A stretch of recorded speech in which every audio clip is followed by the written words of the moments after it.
My name is Rachel Burns. This year marks my 10th year working as a pharmacist at Newton Wellesley Hospital. This morning, as I tied back my shoulder-length brown hair, I smiled at myself in the mirror. Never forget to smile, even when you're busy. This is an important lesson my mother taught me.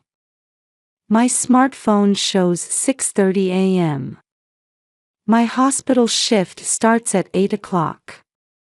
Before that, I need to prepare breakfast and lunch for my son Lucas, and help my husband Michael get ready for work. Some people say I'm too much of a perfectionist, but my meticulous nature actually helps me balance work and parenting in my current lifestyle. Mom, did you wash my soccer uniform? An energetic voice echoes from the living room. Lucas just turned 8 this year. He's a third grader at the local elementary school and is always passionate about soccer after school. With his bright and active personality, he's popular among his classmates. Though he seems concerned about his father coming home late recently, he's grown into a kind boy who's always thoughtful of me. I washed it last night, it's already dry, I answered, and Lucas broke into a big smile. My husband Michael works as a middle manager at an IT company. He's tall and dedicated enough to go to the sports gym 3 times a week.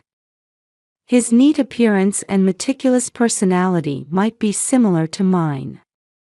Married for 8 years, until recently, others considered him an ideal husband. However, he has a side that he doesn't show to anyone. He becomes indecisive when faced with important decisions. Good morning, Michael appeared in the kitchen after his shower and kissed my cheek. It's our daily morning ritual. But lately, something has felt different. Looking back, we met 8 years ago at a mutual friend's wedding. Attracted to Michael's sincere personality, we dated for a year before getting married. At that time, my sister Ashley was the one who congratulated us most sincerely. Ashley, with her model-like figure and flashy clothes, works as a beauty influencer. She recently went through a sudden divorce 3 months ago and is now living at our parents' home. Though I'm worried about her seemingly unstable mental state, I've tried my best to be understanding. Our family lives in Riverside Gardens, a quiet residential area in the Boston suburbs. On weekends, our routine includes walking along the Charles River or having family picnics. Movie watching is also our precious family time. While Lucas loves action movies, Michael and I enjoy romantic comedies. We're particularly close with our neighbor Martha, who's a warm-hearted woman in her mid-60s. She's been looking after Lucas since he was little. She's active in the church community and sometimes brings us homemade apple pies on holidays. In the kitchen, as the toaster releases its fragrant aroma, I finished preparing breakfast. The table is set with fresh whole wheat toast, scrambled eggs, and fresh fruit. I also added a salad made with organic vegetables from Whole Foods. Michael is busy checking his smartphone this morning too, but this has become part of our daily routine. On weekends, we should be able to spend more relaxed family time together. Outside the window, birds are chirping, announcing the start of a new day. As I quietly watched my family, I wished this peaceful daily life would continue forever. But life sometimes takes unexpected turns. At that moment, I couldn't have imagined that this tranquil daily life was about to be greatly shaken. Monday, January 15, 2024. This morning started just like any other. The scent of coffee wafting through the kitchen and the pleasant sound from the toaster. Outside the window, a gloomy gray sky stretches out. The weather forecast says it will be cloudy with occasional rain. At the entrance, I can hear Lucas hurriedly preparing for school. "Mom, are you coming to watch my practice game today?" Lucas asked while munching on his pancakes. In front of him was a plate of pancakes generously topped with maple syrup and fresh blueberries. "Of course. I'm finishing early today, so I can pick you up," I answered with a smile. Michael had already finished preparing for work and was adjusting his tie. Recently, he had been rushing out of the house more often, barely finishing breakfast. "I'm heading out first," Michael briefly announced, placing his coffee cup in the sink. Usually, we would enjoy breakfast together as a family, but this morning felt unusually hurried. The day at the hospital was busier than usual. At 8 a.m., I changed into my white coat and attended the morning meeting in the pharmacy department. It's flu season, and we're swamped with outpatient prescriptions. Even lunch with my colleague Sarah was cut short to just 15 minutes. Sarah looked worried about me, but nothing particular was wrong. "I'm just a bit tired lately." The afternoon was focused on dispensing medications. Checking antibiotic inventory, verifying prescriptions, counseling patients on their medications. The clock hands quickly pointed to 5:30 p.m. "See you tomorrow, Rachel," Sarah called out. "You seem a bit down lately, are you okay?" "Yes, thank you. Just busy," I answered with a smile. But truthfully, I had been feeling something was off at home too. I was concerned that Michael was coming home later and we were spending less family time together. When I left the hospital, a light rain had started falling. I quickly got into my car and headed to Lucas's practice location. The sound of wipers clearing the rain somehow felt particularly lonely today. At exactly 6 p.m., I arrived at the soccer field. On the ground, Lucas and his teammates were enthusiastically practicing. My heart warmed at the sight of children in red uniforms running around energetically in the rain. "Good evening, Mrs. Burns," other parents greeted me warmly. We huddled under umbrellas, sharing our usual conversations about our children's growth and weekend games. After practice, Lucas excitedly told me about today's session. "Hey Mom, did you see my shot?" While helping him change, I nodded and replied, "You did very well." In the car on our way home, Lucas's cheerful voice filled the space. "What's for dinner?" "I only have math homework today. I really want to win next week's game." These casual conversations made me feel warm inside. "How about pizza?" When I suggested it, Lucas's eyes lit up. "Yay! I wonder if Dad can eat with us." By the time we arrived at the apartment parking lot, the rain had become heavier. Lucas and I hurried to the elevator with our shopping bags. Lucas seemed a bit tired and was leaning against my arm. I pressed the elevator button, selecting the third floor. The digital display slowly counted up the floors.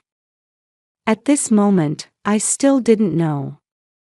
I had no idea that this ordinary day would dramatically change our family's life. When the elevator doors opened, a dimly lit hallway greeted us. One fluorescent light was flickering faintly. It was a strangely quiet night with the sound of rain echoing in the distance. Lucas, appearing tired, held my hand tightly.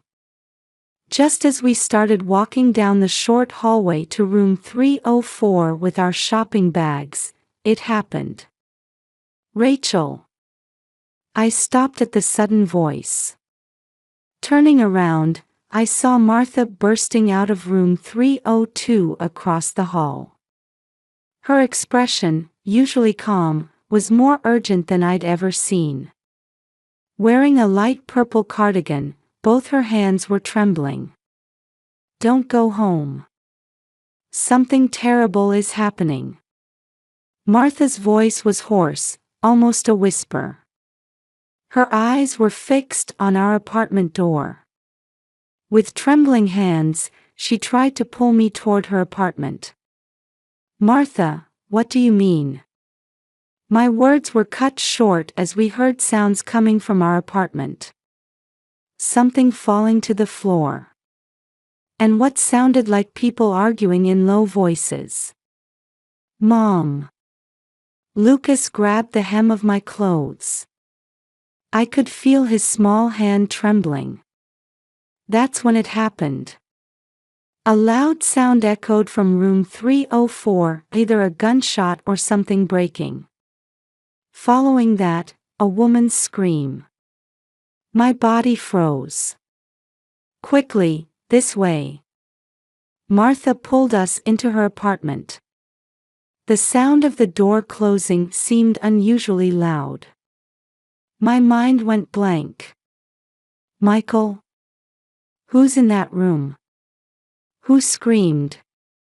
Questions kept arising, but I couldn't find answers. "The police. I need to call the police." With trembling hands, I took out my smartphone. It seemed to take twice as long as usual to unlock the screen. 911, what's your emergency?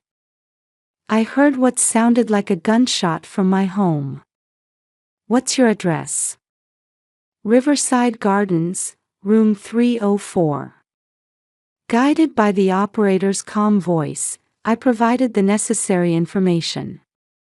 During this time, intermittent sounds continued coming from the room. Something falling. Screaming. And people arguing intensely.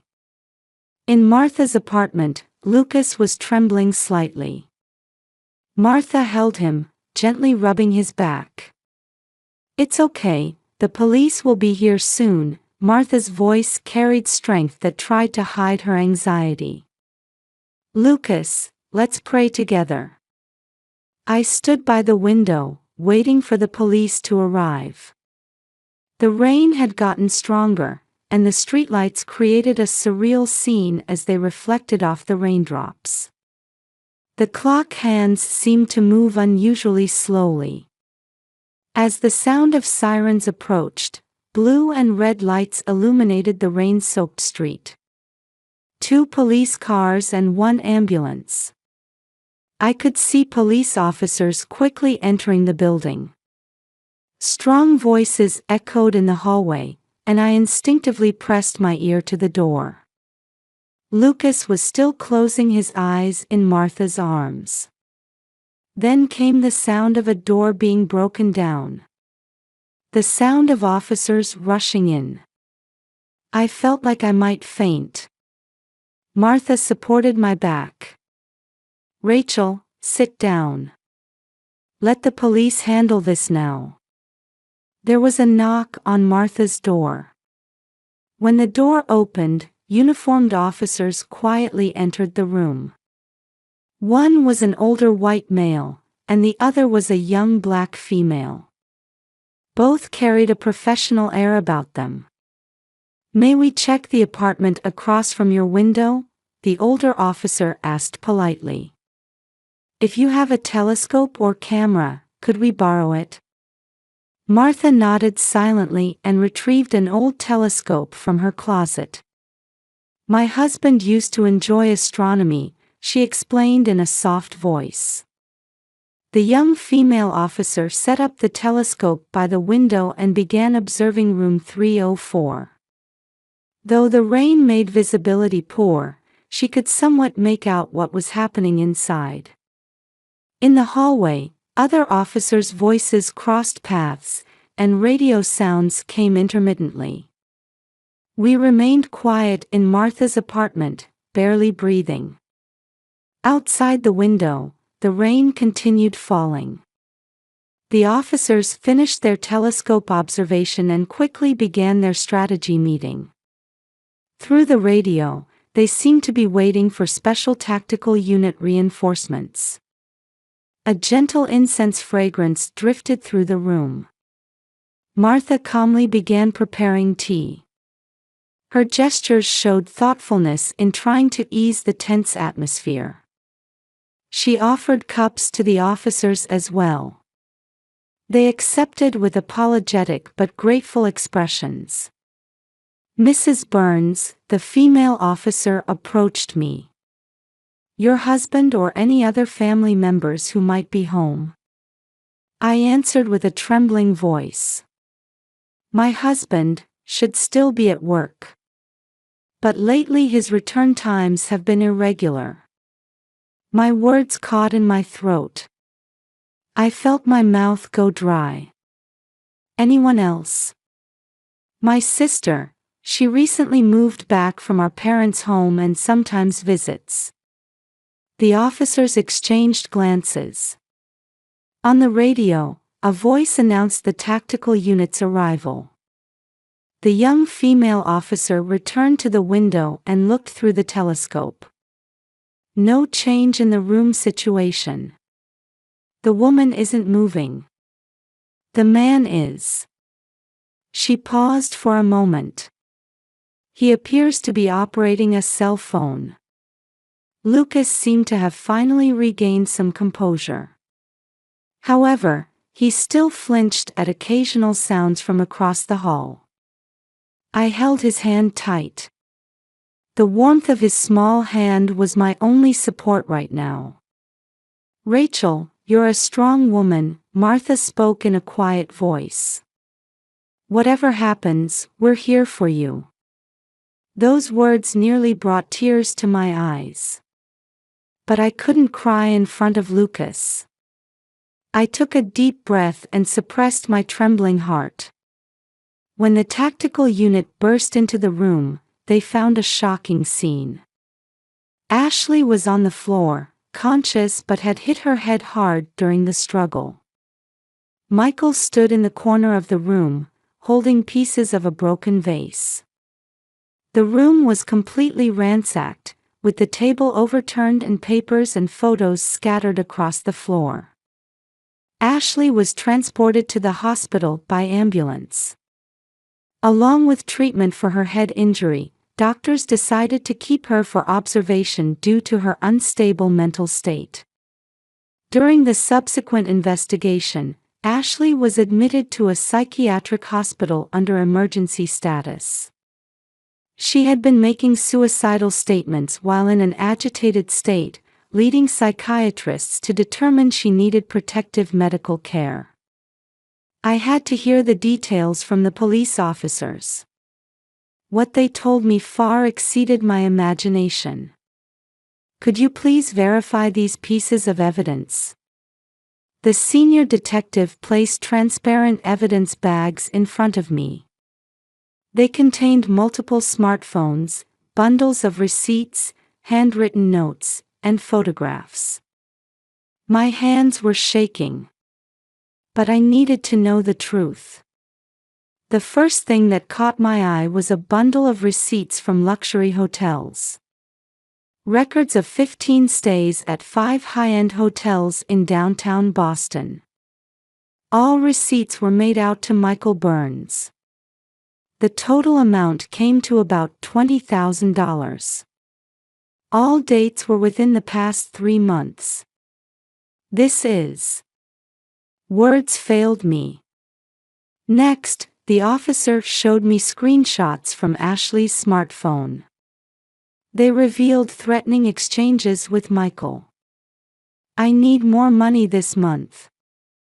If you can't pay, I'll tell your wife everything. Why are you doing this to me? Isn't this the path you chose? Who continued the relationship with me?" Following the dates of the messages, the beginning of everything became clear. 3 months ago, Ashley went through a divorce. I'd heard it was due to domestic violence from her husband, but I didn't know more details. She had rented an apartment near our parents' home and continued her work as an influencer. Behind her flashy social media posts, she had been financially desperate. The first contact apparently happened after a family dinner. It all started when Michael offered Ashley financial support. Their relationship of confiding in each other gradually evolved into secret meetings. The scattered photographs documented this progression in detail. Dining at expensive restaurants, pictures of them together on trips, security camera images from hotel lobbies. All had been systematically collected as evidence. "Let me explain the details of today's incident," the detective began in a quiet voice. Ashley had come tonight to make her final demand, $50,000 in cash.